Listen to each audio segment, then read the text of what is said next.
આજે તો અમરેલી ગયા ને મારી જ ગાડી બંધ થઈ ગઈ. તો જય દ્વારકાધીશ ને જય શ્રી રામ. સ્વાગત છે તમારું સ્વાગાની સાથે 81મો દિવસ. ગેરેજ આવીને પેલા તો ભગવાન માટે અગરબત્તી કરી નાખી, પછી થોડોક ભંગાર સાફ કરી નાખ્યો. ભંગાર વેચી જો એટલા પૈસા આવ્યા. પછી ધોઈ નાખી એક શિફ્ટ ટુકડો, અને પછી મેં લઈ લીધું મારું મેન કામ હાથમાં. અને પછી તો મેં 2 કલાક ને 75 મિનિટ એવું કામ કર્યું ગાડી કરી નાખી નોખી. પછી તમે 20 કરોડના ચશ્મા પહેર્યા ગાડી કે હું થઈ ગઈ તરસી. તને તો પેટ્રોલ પાવું જોઈએ, એમાં તો નહીં હાલે. હજી તો પેટ્રોલ પૂરે થોડીક આગળ આવ્યા ને કાં તો અહીંયા બધા જીસીબી આવી ગયા. બોલ, રસ્તામાં ગાડી બંધ પડી ગઈ, પાણે હારી કરવી પડી. બોલો.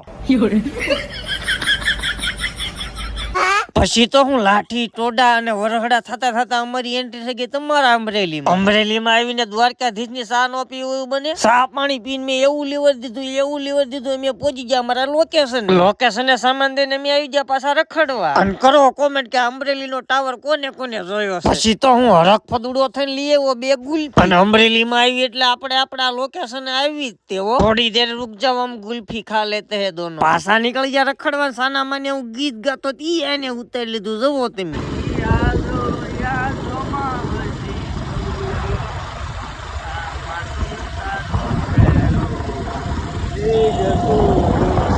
ભેગું થાને ભાઈ. ગુલ્ફી ખાઈને ધરાણા પેલા દાબેલી ખાધી પછી ઠંડુ પીધું. સ્વાદ અનુસાર સુનો નાખીને બના નાખી એક ફાંકી. પછી તો મને એવો નશો સડ્યો 1 લીવરની ફટકીમાં આવી જામનગર. ઘેરે જઈને મેં કહી દીધું મારું કામ ચાલુ, કારણ કે મારે સાંજે આ ગાડી